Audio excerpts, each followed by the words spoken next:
vocês veem, né, estamos em pleno ENEF, né? Hoje foi o nosso segundo encontro do módulo 2 e amanhã nós vamos encerrar as atividades do ENEF aqui na casa. Encontro Estadual da Família Espírita.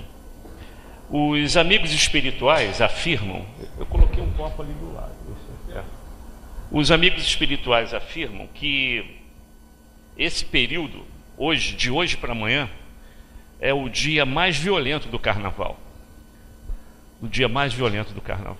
Por isso que eles pedem aos companheiros espíritas e amigos cristãos também, várias religiões estão em preces nesse momento, fazendo retiros espirituais, para que canalizem os seus pensamentos para ajudar esses companheiros que de forma inadvertida irão desencarnar de modo violento, alguns com overdose, outros assassinados, outros que serão abortados do ventre da sua mãe, nesse momento delicado, brigas tolas e bobas, desuniões que irão acontecer nesse período. Então, em especial a equipe de Bezerra de Menezes nos alerta sobre esse momento e solicita que nessa noite de sono a gente se prepare mentalmente numa boa leitura, para que na noite de sono possamos estar aqui na casa trabalhando na seara de Eurípides. O trabalho do ENEF continua essa noite aqui e muitos serão convidados para participar e ajudar nesse trabalho. E toda segunda-feira de Carnaval a gente é convidado para fazer um estudo sobre esse tema aí. 2 semanas antes do Carnaval nós já fazemos uma gama de palestras por esse Rio de Janeiro aí. Então todo ano eu vou melhorando essas pesquisas. Provavelmente muitos aqui vão ver esse assunto pela primeira vez, outros pela segunda ou terceira vez, mas sempre atualizando, sempre correndo atrás, pegando uma informação, inserindo as informações nos slides. E dessa vez não foi diferente, né? Então nós montamos esse material, que é a visão dos orientadores espirituais sobre o Carnaval. Quer dizer, a visão espírita do Carnaval. Como os espíritos veem o Carnaval no Rio de Janeiro. Não tem nenhum, vamos dizer assim, intenção de assustar, de meter medo, nada disso. Aliás, tudo que eu vou falar aqui não é o Marco Juver que vai falar. As fontes serão citadas aqui, as obras espíritas serão citadas aqui, mas é a verdade. É o que acontece visto do plano superior, da visão dos espíritos superiores, olhando para o nosso país, que pretende ser coração do mundo, pátria do Evangelho, em especial nesses 4 dias de folia, onde tudo é permitido, tudo pode ser feito, os dias de carnevale, ou seja, a carne de nada vale. Essa é a origem etimológica do Carnaval, carnevale. Nós vamos comentar isso aí. Então o nosso estudo começa por um erro tremendo do Caetano Veloso, quando ele escreveu aquela música, atrás do trio elétrico só não vai quem já morreu. Mentira, porque quem já morreu também vai. E os espíritos amigos afirmam isso textualmente, que quando você vê um bloco na rua de 1000 pessoas, 3.000 desencarnados estão ali ao lado dele. Não tem só 1000. Pode multiplicar. A quantidade de espíritos desencarnados estão lá, até porque a morte não muda nada. Se eu gostava do Carnaval, não daquela forma lúdica, como muitos gostam até, porque isso não tem problema nenhum. Qual o problema de eu ir lá no Sambódromo para assistir um desfile? De ver as crianças e a gente também brincar com companheiros, amigos, pulando, brincando. A gente não faz isso em aniversários, não fazemos isso em casamentos, brincando, se divertindo, não tem problema nenhum. O problema é onde está o pensamento. Aonde está o pensamento? Jesus ia em qualquer lugar. Jesus frequentava qualquer lugar. Chico ia naqueles lugares que as pessoas ficavam horrorizadas. Como é que o Chico entra nessa casa de mulheres de má vida? Ele ia lá para evangelizar. Depende do teu pensamento, companheiro. Você pode estar na rua, no meio de um baile, né? Mas se o teu pensamento for sintonizado para a real brincadeira folclórica do carnaval, não tem problema nenhum. Pode sim em casa ver lá o desfile, não tem problema nenhum. O problema é a sintonia mental, que o André Luiz chama de hálito mental, que atrai espíritos de acordo com a sua sintonia, com o teu pensamento, atraindo para você espíritos bons ou maus, de acordo com a sua sintonia. Então, atrás do trio elétrico também vai quem já morreu, porque a morte não muda nada. Se ele precisa ainda do carnaval para se locupletar, para fazer coisas que ele fazia quando encarnado, que a gente não vai nem entrar no detalhe disso aí, ele vai continuar querendo. Se ele usa o carnaval para beber, para se drogar, e desencarnou até por causa disso, ou até para abusos de ordem sexual, de forma animalesca, que ocorre nesse período, ele vai continuar desejando isso no mundo espiritual. Ué, mas como é que ele vai conseguir fazer isso? Ele vai usar o folião sintonizado na mais baixa vibração mental para usá-lo na acepção maior da palavra, como verdadeiro médium.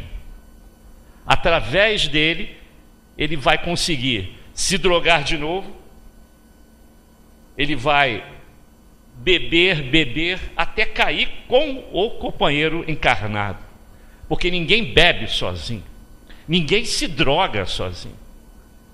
Então, quando aquele companheiro que bebeu e cai ao chão, 5 ou 6 espíritos caem com ele também.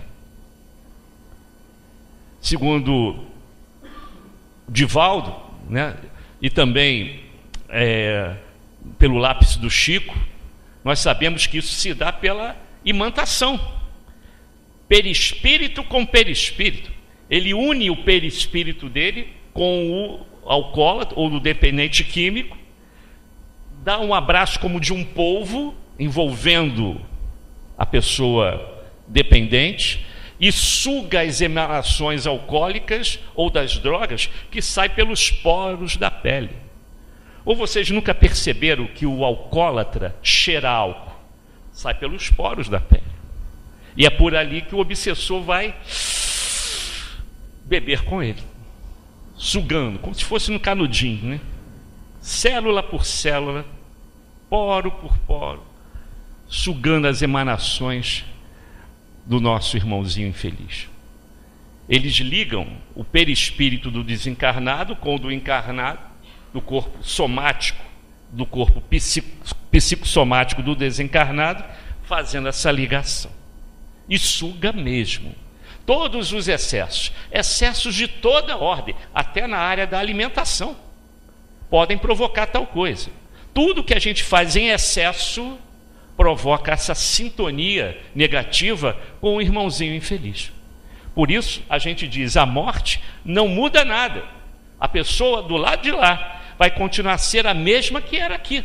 E se ele gostava de carnaval, da licenciosidade do carnaval permitido nesses 4 dias de folia, ele vai usar. Ah, vai. E ele sabe até quem procurar.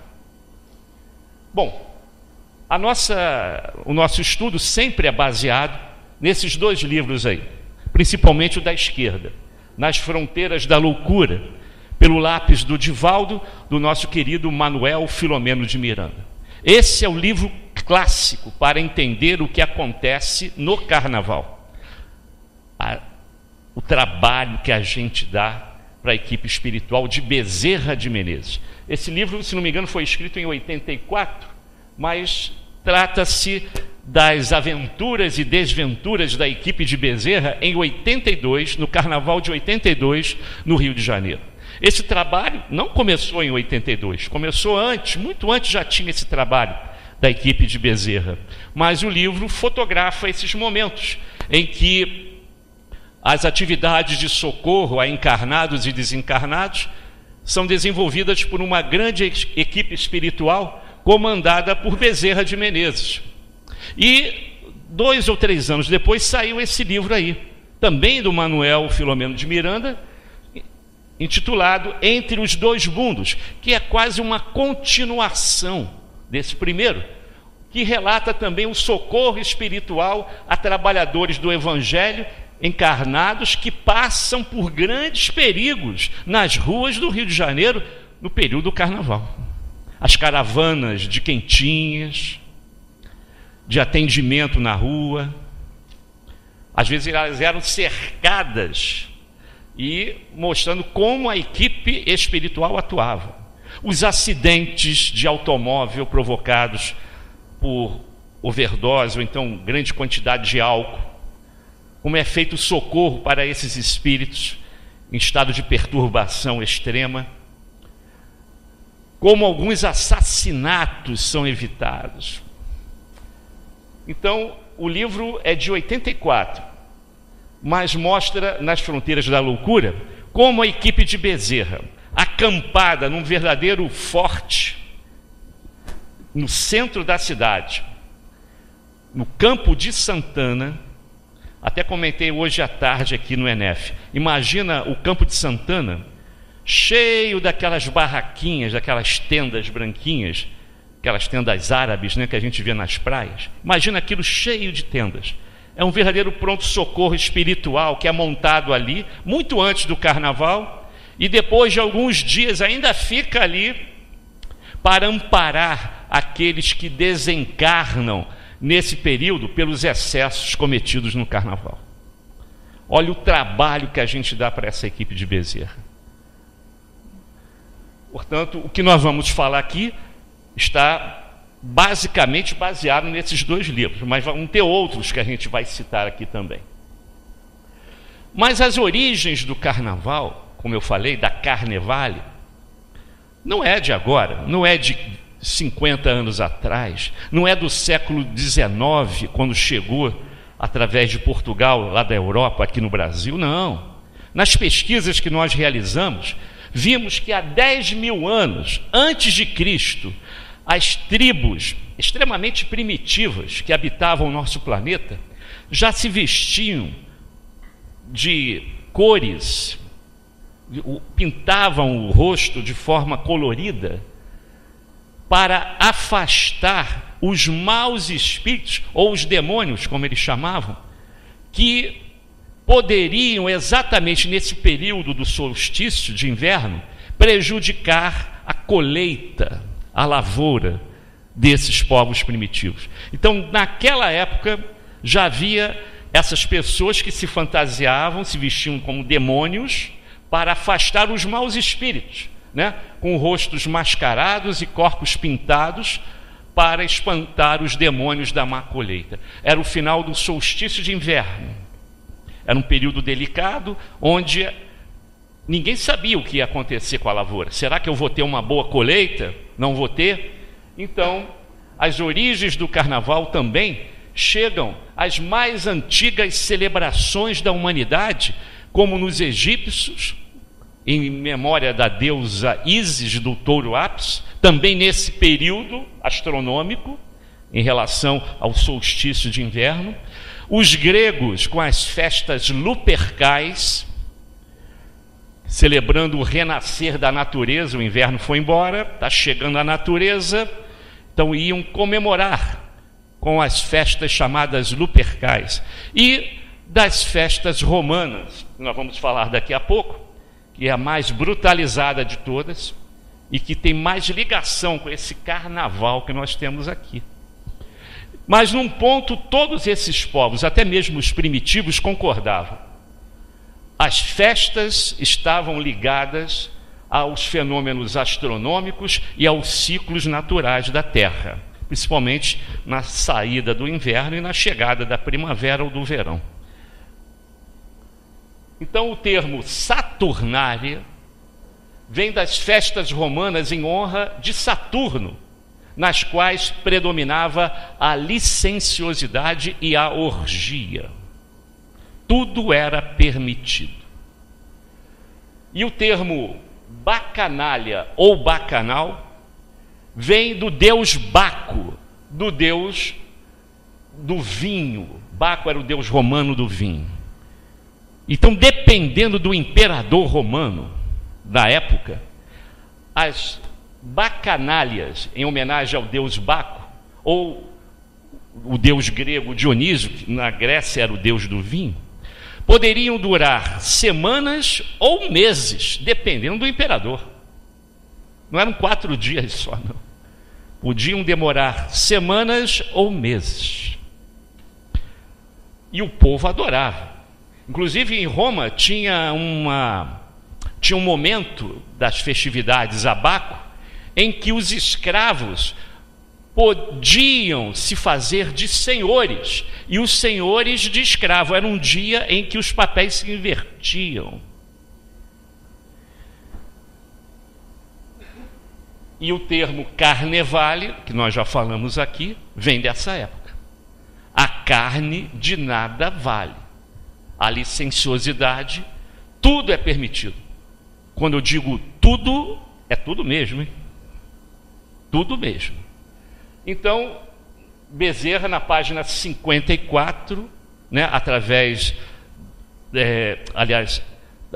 do lápis do Divaldo, né, ele coloca isso porque Manuel foi convidado em espírito para acompanhar esse projeto, acompanhar essa obra de Bezerra, juntamente com todos aqueles colaboradores, onde nós estamos incluídos. Porque quando uma casa espírita está aberta no carnaval, quando vocês fazem o culto do lar durante o carnaval, quando vocês leem uma boa obra, ou até vem ao ENEF, ou a garotada que está na Comerge, estão canalizando lá para o Campo de Santana. Imagina vocês, cada lar, cada casa espírita, canalizando lá para o Campo de Santana energias ectoplasmáticas para ajudar nessa obra de Bezerra de Menezes.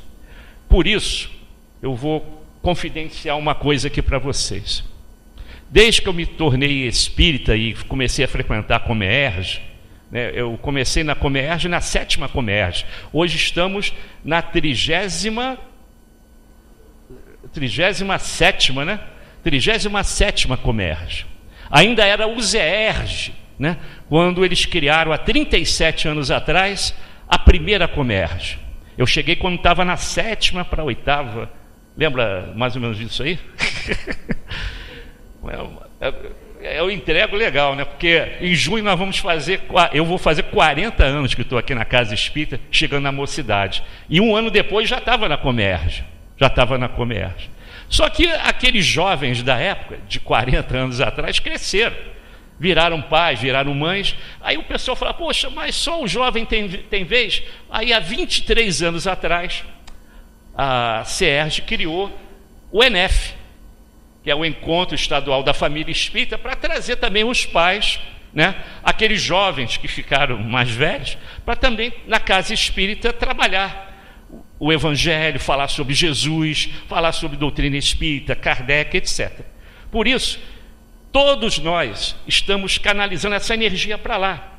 E a minha confidência que eu vou fazer aqui com vocês é a seguinte: o meu coração chora quando no período do carnaval eu vejo uma casa espírita fechada, férias.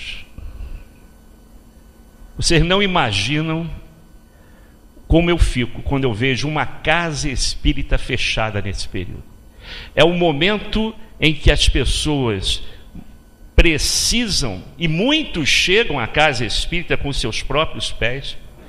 Os doentes da alma, o doente do espírito, procura a casa espírita como um verdadeiro pronto-socorro de atendimento espiritual. E a casa está fechada para ela.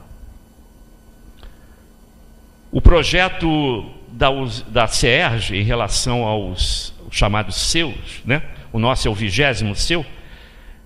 mas o projeto é que cada seu, pelo menos, tivesse uma casa espírita aberta. Eu acho que eles estão chegando lá, estão conseguindo intento, porque esse ano nós temos 20 polos de Comerge, 20 postes de luz espalhados pelo Rio de Janeiro e 62 ou 63 de ENEF.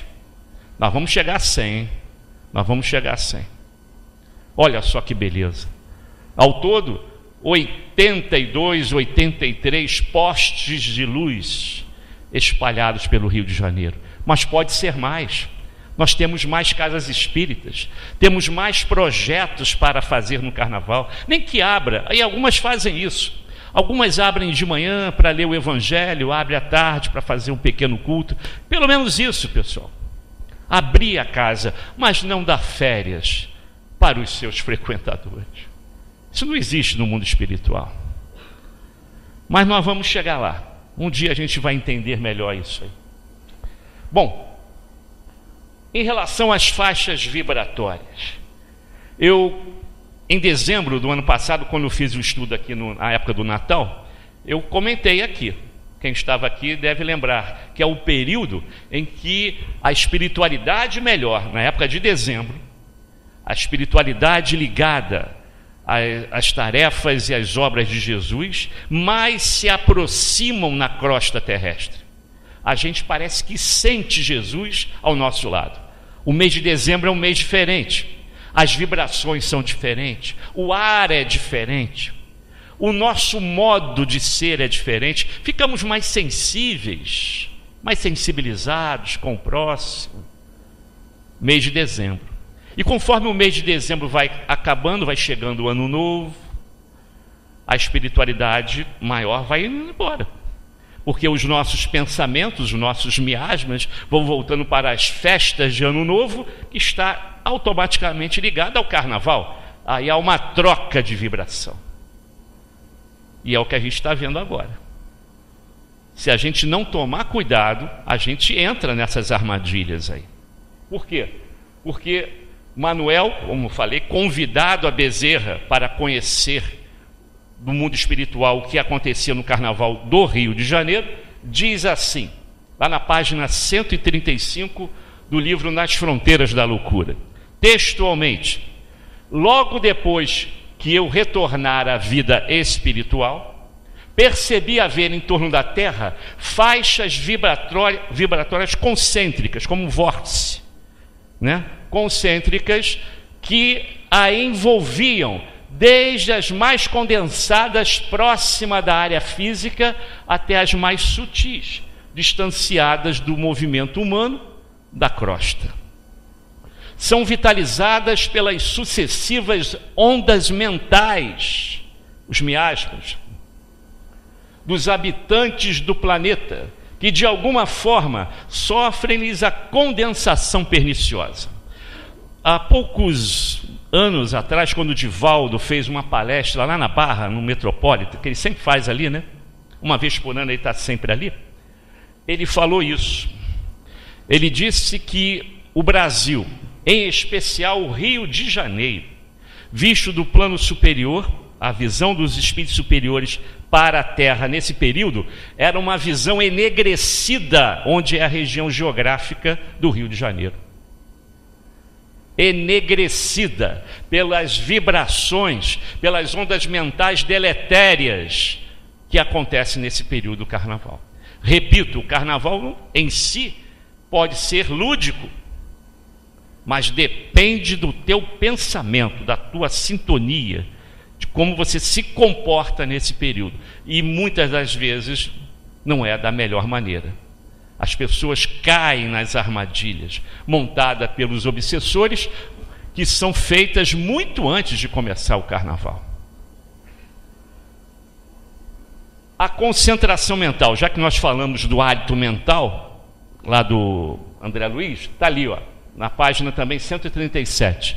A grande concentração mental de milhões de pessoas na fúria carnavalesca, irradiações dos que participavam ativamente, enlouquecidos, e dos que por qualquer razão se sentiam impedidos, afetava para pior a imensa área de trevas, ao tempo que esta influenciava os seus mantenedores.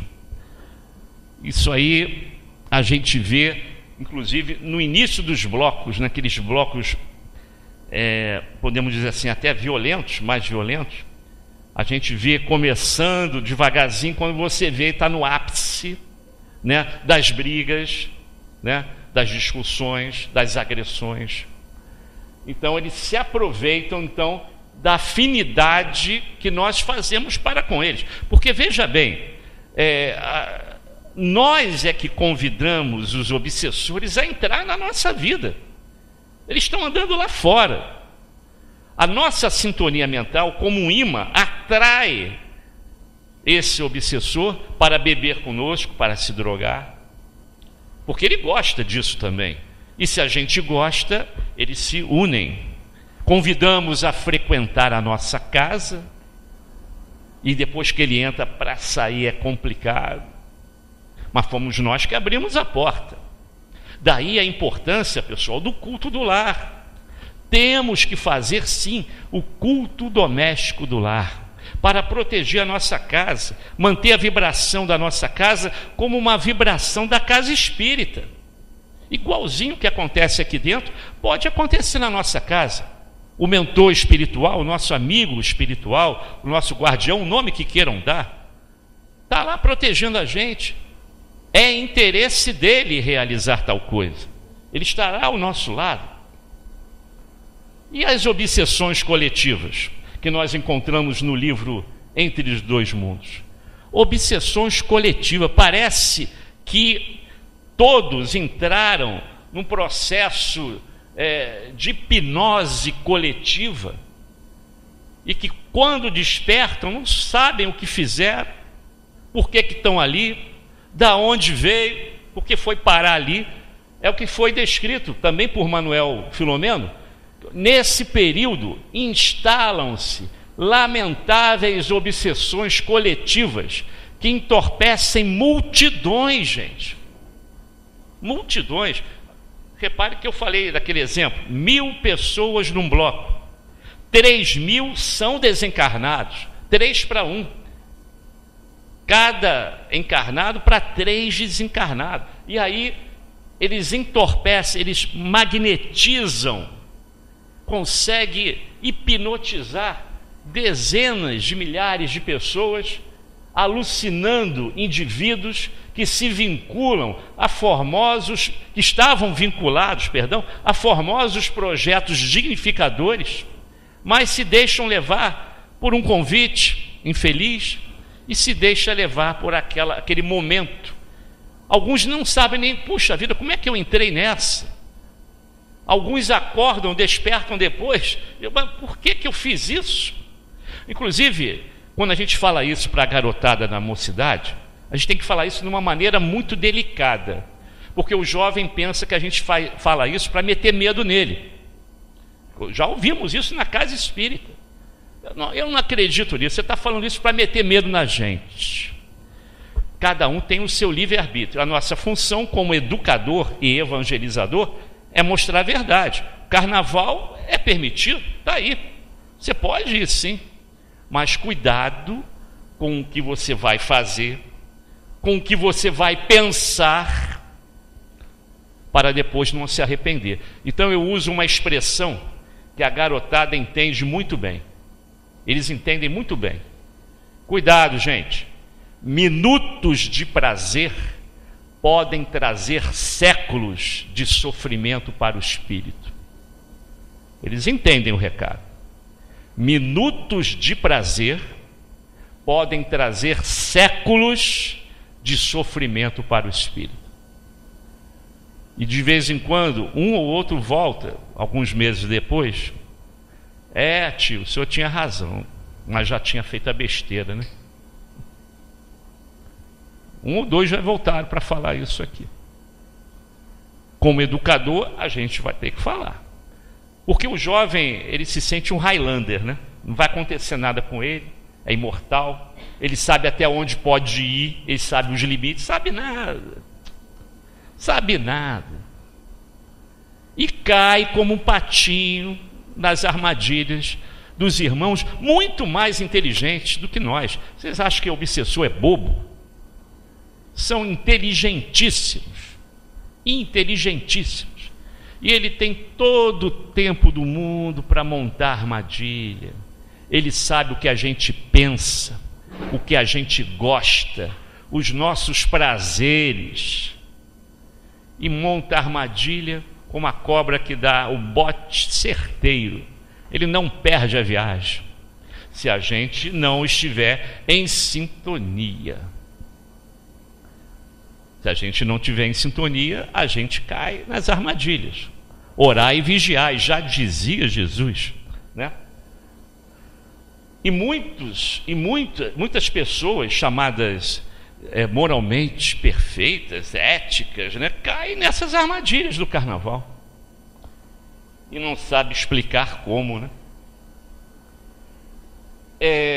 Se não me engano, o Manuel também faz ele elenca uns 10 itens das suas impressões em relação à população invisível. Isso aí continua, para ter uma ideia, deixa eu ver quantos são. São 8, perdão.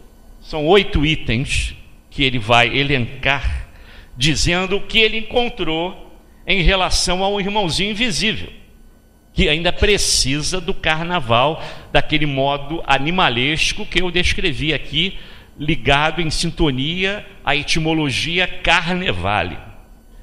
A população invisível, ao olhar humano, era acentualmente maior do que a dos encarnados.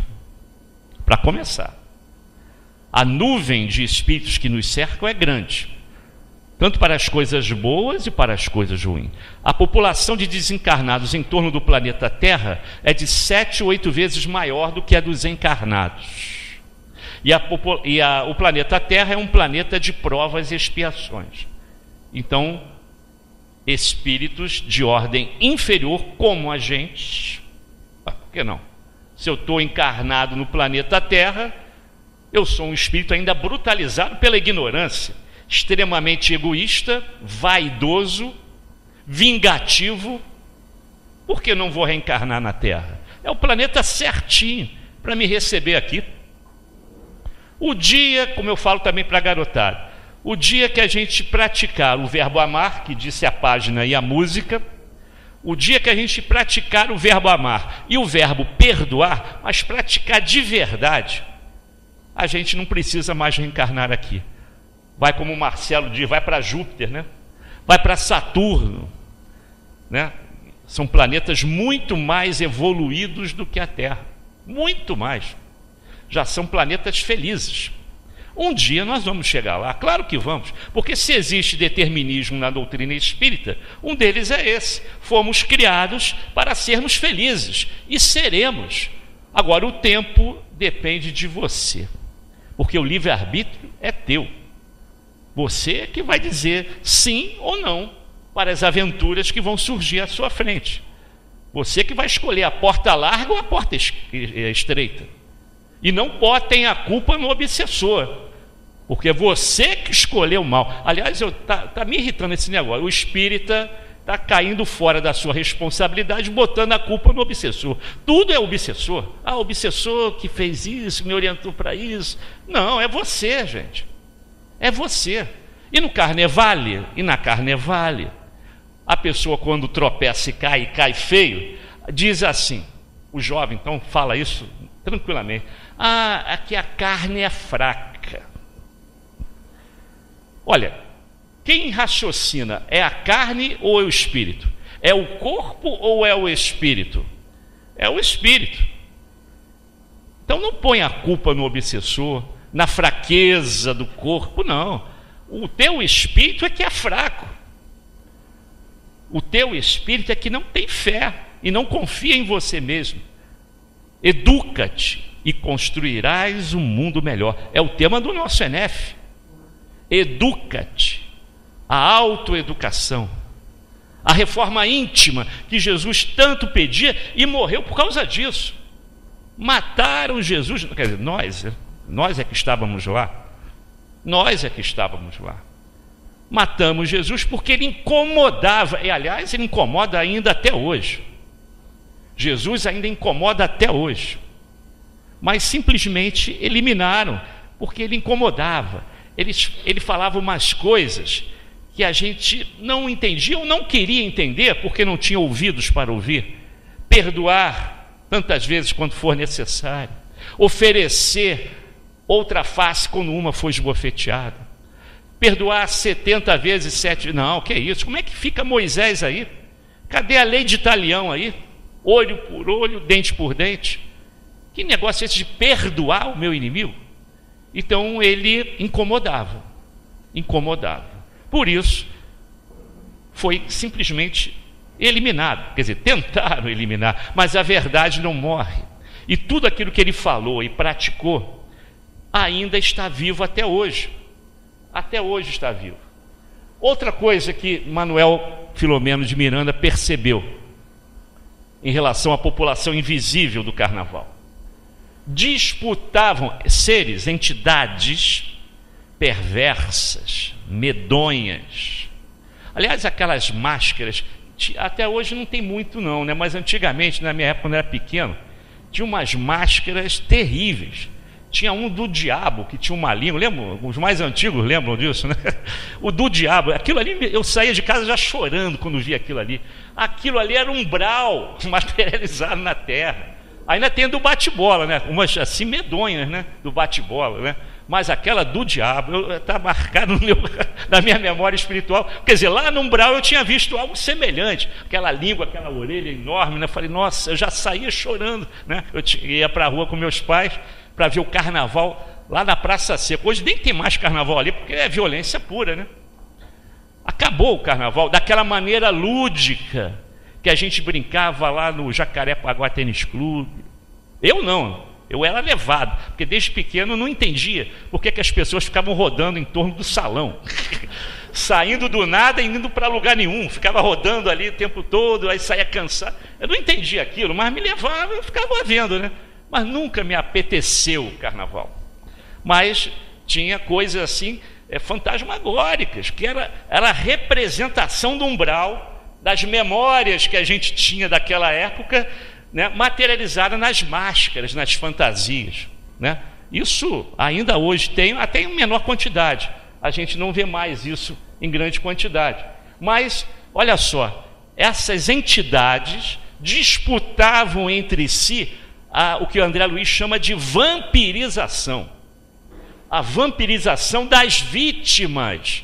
Quando eu falei que o desencarnado, ele ainda precisa das coisas como estava vivo, e utilizava do médium para se locupletar, é exatamente isso. A vampirização é quando o drogado no além se usa do dependente químico para sugar as energias do álcool, do tóxico. Isso é vampirização. Então, disputavam entre si, brigavam entre eles, quem seria aquele que ia dominar o irmãozinho lá encarnado, extremamente dopado, quase caindo, né? Vampirização das vítimas encarnadas que eram telecomandadas. Quer dizer, nesse estágio, quando o espírito encarnado chega nesse estágio, ele vira um fantoche, uma marionete na mão do obsessor. Ele não responde mais por ele, ele não fala mais por ele. Virou um marionete na mão do obsessor. Terceiro, estimulavam a sensibilidade e as libações alcoólicas, que eu falei que sai pelos poros, né? Daqueles que participavam da folia.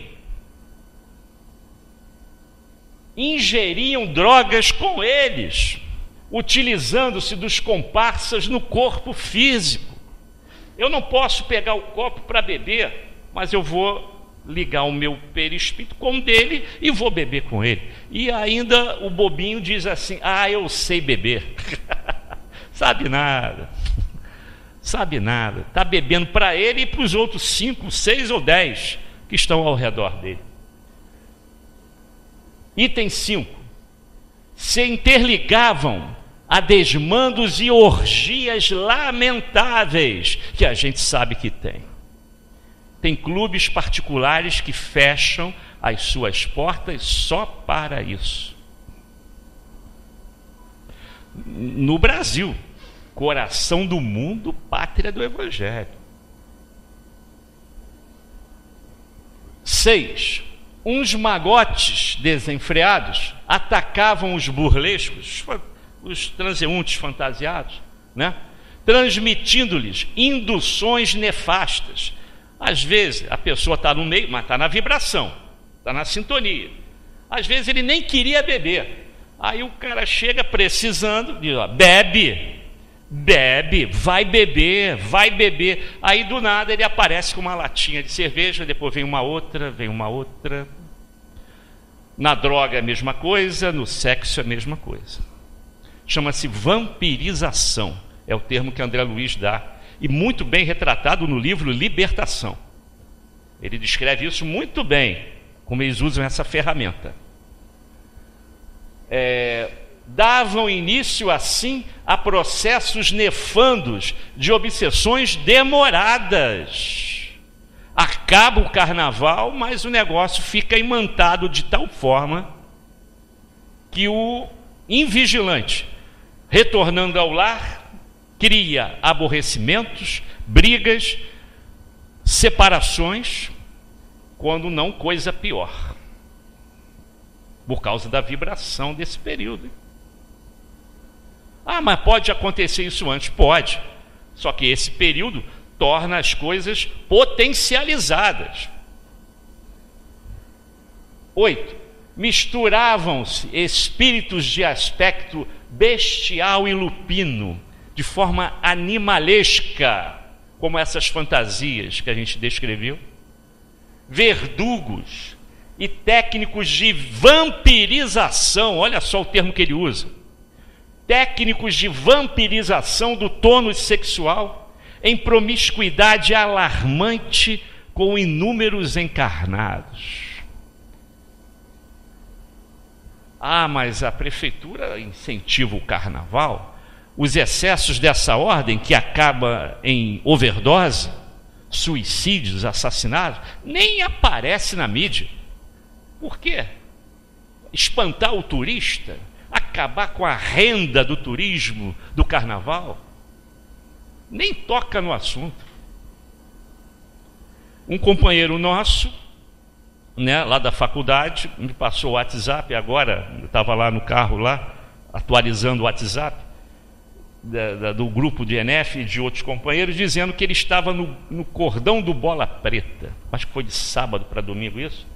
Então ele estava no alto do carro, foi convidado a ficar lá no alto do carro e tal, e ele viu lá de cima 5 ou 6 arrastões. Vocês escutaram isso no jornal? No rádio falou de arrastão? Não é interesse, né? Não é interesse. Mas futuramente, o mundo de regeneração está aí. E a gente pode afirmar naturalmente que o carnaval um dia vai acabar. Vai haver outros tipos de festas para o espírito.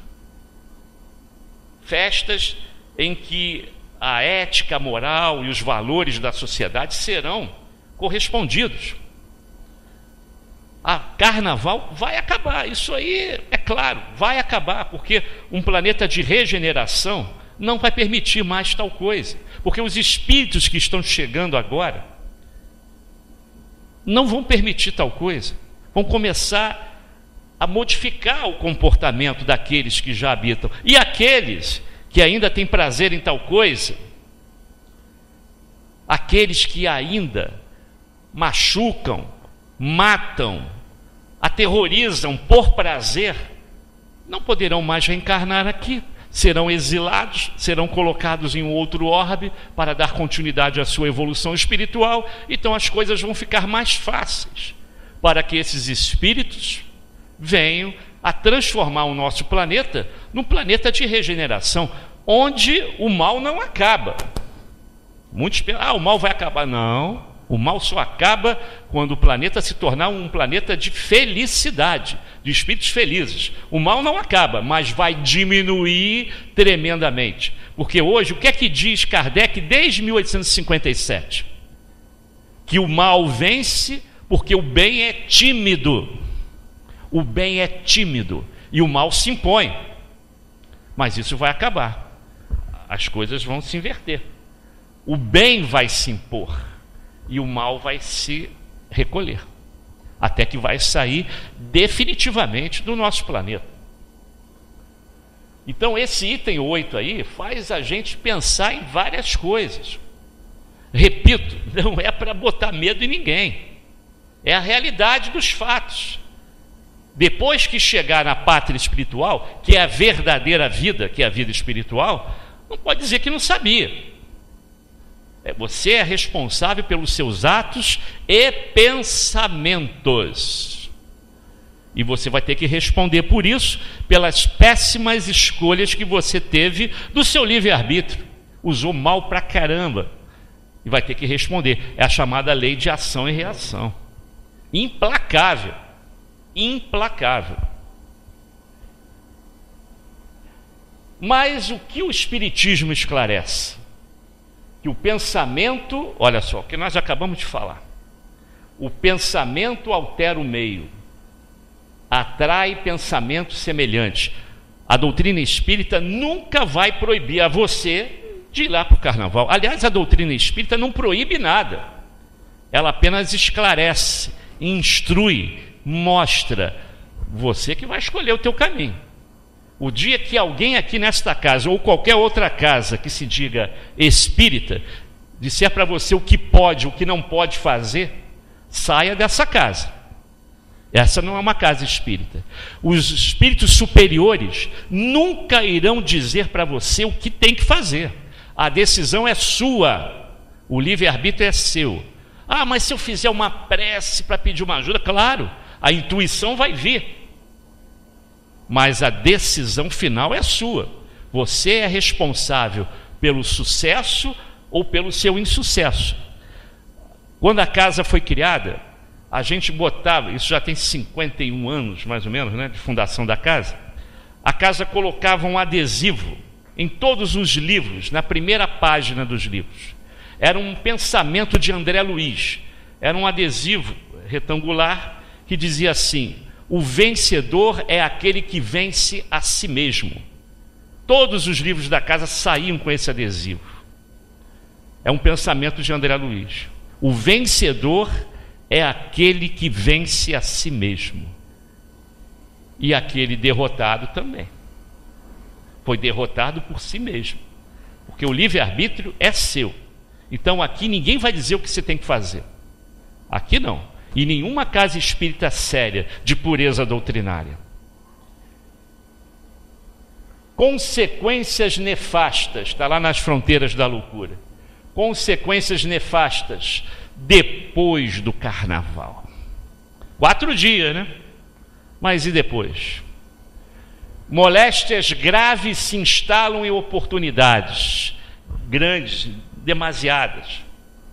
Várias pessoas que participaram dos dias de folia, que às vezes nem dorme direito, porque quer aproveitar ao máximo os 4 dias, aparece com essas moléstias perispirituais, moléstias kármicas que são revigoradas, potencializadas e retornam. Estava adormecida ali, né? Mas devido às frequências, elas são potencializadas, voltam.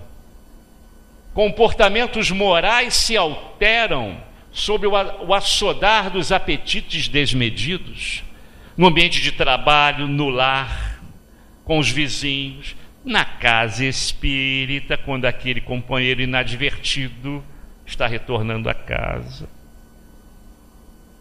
Distúrbios afetivos surgem após tais ilusões que passam. Aí vem as separações, os divórcios, as discussões de separação. Sossobros financeiros ficam em cobranças demoradas, fantasias que eu vi no jornal de R$70 mil. cara se endivida, mais caro que um carro popular, se endivida para sair, para mostrar a fantasia dele. 70 mil, e tem mais caro, né? Tem umas de 150 e tal. Depois vocês vão ver que Emmanuel e André Luiz fala sobre essas despesas relacionadas ao carnaval. Se vocês estão achando que eu estou pegando pesado, espera aqui, daqui a pouco vem Bezerra, vem André Luiz para dizer o que é que eles pensam. Emmanuel, eles vão falar. Se vocês acham que eu estou pegando pesado, vocês não viram nada ainda, né? Homicídios, que nós comentamos aqui, 3 variados, suicídios alucinados, paradas cardíacas, por excesso de movimento, exaustão de forças do carnaval. O cara não dormiu, só bebeu. Desencarnação por abuso de drogas. E a lista continua, eu só fiz um pequeno resumo. Tem que ler o livro, pessoal. Tem que ler o livro. Não só no período do carnaval, não. Tem que ler para você ver a realidade do outro lado. O que acontece do outro lado?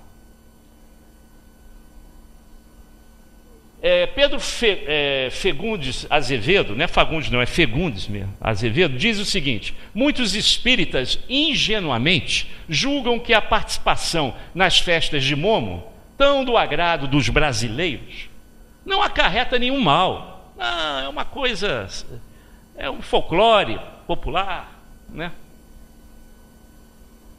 E de fato, não haveria problema algum, não haveria prejuízo maior se todos pensassem, brincassem, como eu falei antes, num clima sadio, lúdico, infantil, igual é o pensamento infantilizado das crianças do carnaval, de forma inocente, de legítima confraternização. Mas infelizmente a realidade não é bem essa, não. Não é essa, não. Aí ó, o que é que fala Emmanuel? Emmanuel fala isso aqui. Vocês achavam que eu estava pegando pesado?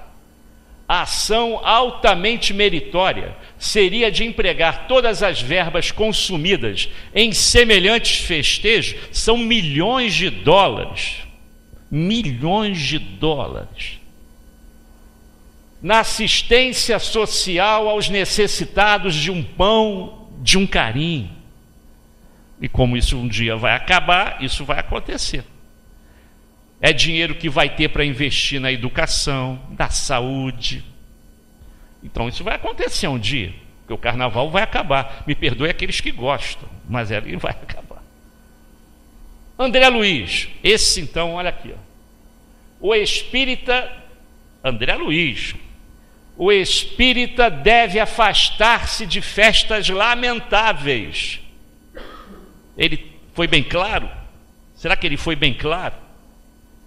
O espírita deve afastar-se de festas lamentáveis, como aquelas que assinalam a passagem do carnaval, inclusive as que se destaquem pelos excessos de gula, desregramento ou manifestações exteriores espetaculares. Está lá no livro Conduta Espírita, aquele livro fininho. Conduta Espírita do Valdo Vieira e do Chico. Foi bem claro, né? Eu nem toquei nesse assunto, eu nem disse que não pode ir, mas ele é textual nisso aí.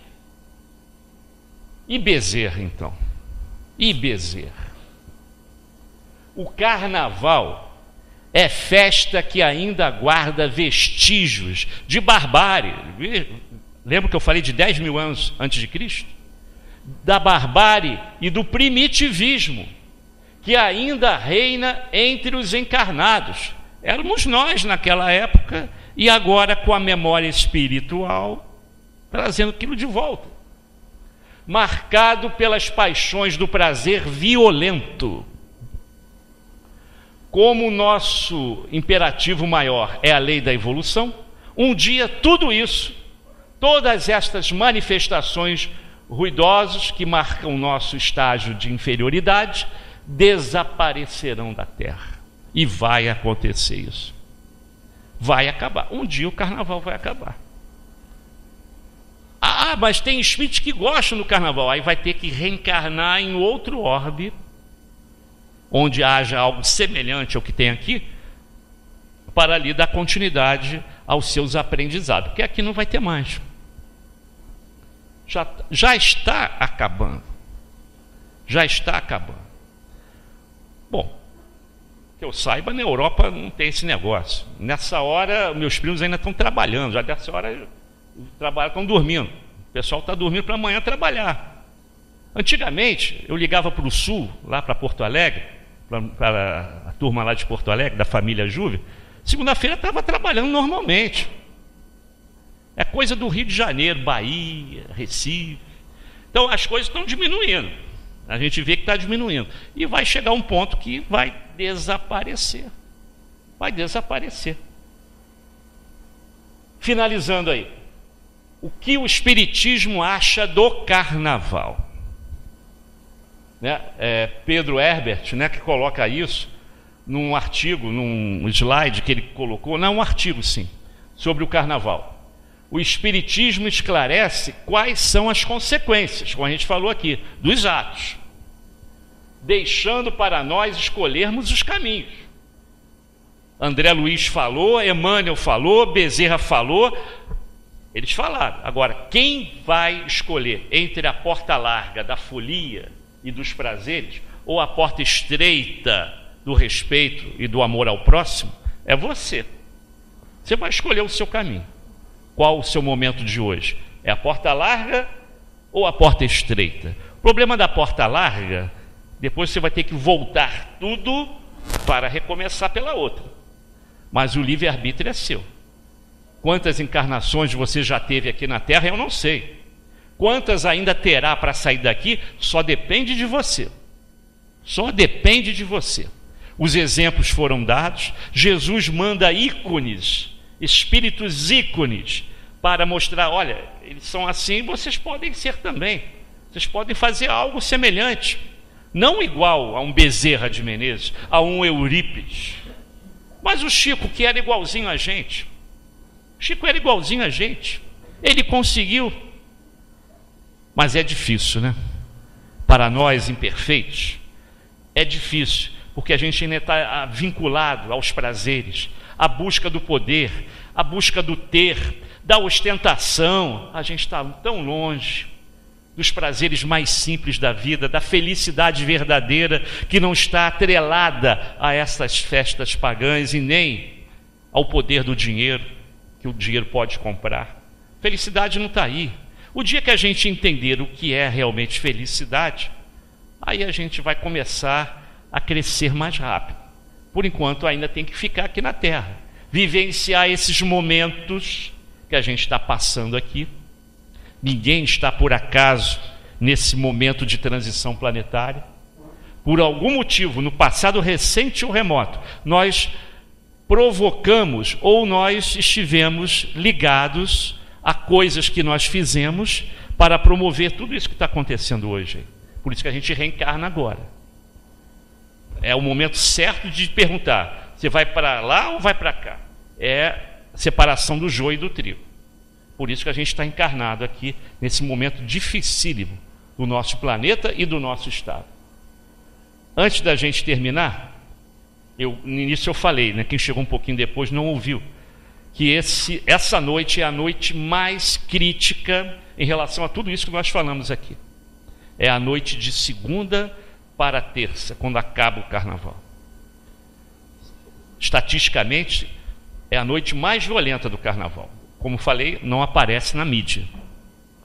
Mas são momentos delicados em que nós vamos precisar da ajuda de vocês. Então, quando chegar em casa, pode ver escola de samba, não tem problema nenhum. Vai dormir, faz uma prece, leia uma página, faz uma prece, porque em breve nós estaremos aqui de volta para trabalhar com Eurípides e Bezerra nesse projeto que já tem vários anos, mais de 30 anos, e nós vamos fazer parte dele. Muita paz a todos, podem voltar com tranquilidade para os seus lares, né? Não tenham medo do carnaval, mas muita responsabilidade por tudo isso que nós falamos aqui hoje. Muita paz a todos. Obrigado.